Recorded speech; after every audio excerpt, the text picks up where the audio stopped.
ગુજરાતમાં જાહેરમાં વરઘોડો કાઢવાની વાતને માનવતાવાદી લોકો પ્રતિબંધિત માને છે, કારણ કે આપણી કોર્ટ કહે છે કે કોઈ પણ ગુનેગારનો જ્યાં સુધી ગુનો સાબિત ના થાય ત્યાં સુધી તે ગુનેગાર ના કહેવાય. એટલે હવે કથિત આરોપી સાથે મારપીટ કે પછી વરઘોડા કાઢી શકાય નહીં.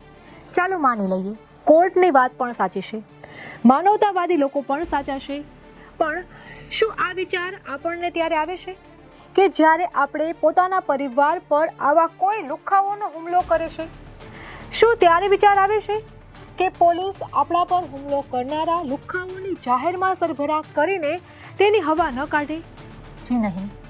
આપણે એવી જ ઈચ્છા હોય છે કે આપણી સાથે કોઈ દાદાગીરી કરી જાય કે પછી આપણી પર કોઈ પણ હુમલો કરી જાય તો તે હુમલાખોરની સર્વિસ જાહેરમાં જ થવી જોઈએ.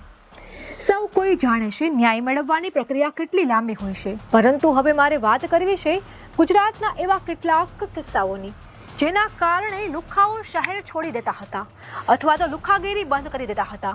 તમે નામ સાંભળ્યું હશે તરુણ બારોટનું.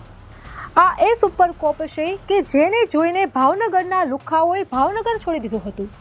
ભાવનગરના એક સમયના એસપી દીપાંકર ત્રિવેદીએ માથાભારે ગુંડાઓ અને ખંડણીખોરોને જાહેરમાં જ પકડી અને તેમનો ખોફ શહેરીજનોમાંથી દૂર કર્યો હતો. તો હવે રાજકોટમાં હિતેન્દ્ર ગઢવીની વાત કરીએ તો હિતેન્દ્ર ગઢવી અને ક્રાઇમ બ્રાન્ચના અધિકારીઓએ જાહેરમાં ફાયરિંગ અને આતંક કરનારાઓને સીધા દોર જેવા કરી નાખ્યા હતા. તો અમદાવાદમાં આઈપીએસ ચૈતન્ય માંડલિક હોય કે પછી દીપેન ભદ્રન, આવા બાહોશ અધિકારીઓએ દરિયાપુર કાલુપુર વિસ્તારમાં મોન્ટી, કાળુ સહિતની કેટલીય ગેંગોના આકાઓને જાહેરમાં સરઘસ કાઢીને સીધા કરી નાખ્યા હતા.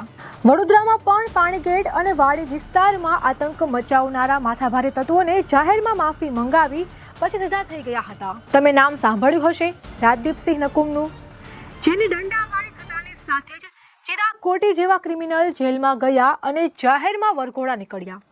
તો ચિયા ગેંગના લુખ્ખાઓને જાહેરમાં દંડા પડ્યા એટલે ક્રિમિનલો સુરતમાં ક્રાઇમ કરવાનું છોડી દીધું હતું. તો ચિરાગ કોટીના વિડીયો જોઈને તમામ ગુજરાતીઓ કમેન્ટ કરીને કહેતા હતા કે આને તો ફાંસી આપો, આ લુખ્ખો છે.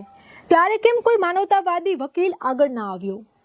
સુરતના ચિયા ગેંગ પર થયેલા દંડા પ્રસાદ વિતરણમાં પ્રખ્યાત થયેલા રાજદીપસિંહ નકુમ સામે હાઈકોર્ટમાં ફરિયાદ થઈ છે કે રાજદીપસિંહ નકુમે કર્યું તે ખોટું કામ કર્યું છે. પણ આ ફરિયાદ સોશિયલ મીડિયા પર ઉછાળનાર એક કોમવાદી નેતા 1 વર્ષ પહેલા જ આ જ ચિયા ગેંગને જાહેરમાં માફી મંગાવવાની વાત કરતા હતા.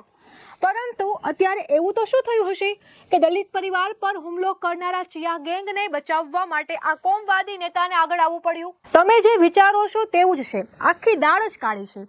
પોતાના પર આવે તો સૌને દંડા પ્રસાદ વિતરણ કરાવવું છે, પરંતુ પોતાના માણસને દંડા પ્રસાદ મળે તો એ ગમતું નથી. સુરતના કિસ્સાને પર્સનલ લઈ માનવતાના નામે નીકળી પડેલા ક્રિમિનલો પોતે ભૂતકાળમાં કહેતા હતા કે અમારી સાથે ખોટું કરનારનો વરઘોડો કાઢો, અને આજે દ્રાક્ષ ખાટે લાગે છે એટલે હવે રાજદીપસિંહ નકુમ પણ ખાટા લાગવા લાગ્યા. અંતે હું એટલું જ કહીશ કે લુખ્ખાઓ અને કોર્ટ સજા આપવામાં મોડું કરે છે અને આપણો કાયદો કહે છે કે આરોપી સાબિત ન થાય ત્યાં સુધી તેને સજા ના કરવી જોઈએ. બસ આ જામીનનો લાભ લઈને જ આવા જે લુખ્ખાઓ છે તે લુખ્ખાગીરી કરે છે અને ધમકીઓ આપે છે કે ગુનો દાખલ કરાવશો એટલે અમે જામીન લઈને બહાર આવીને જોઈ લેશું. બહાર આવશો તો ખરા ને? બસ આ જ હવા કાઢવા માટે જ આ વરઘોડાની જરૂર છે. અમારી તમામ માહિતીથી અપડેટેડ રહેવા માટે જોડાયેલા રહો ત્રિશુલ ન્યૂઝ સાથે.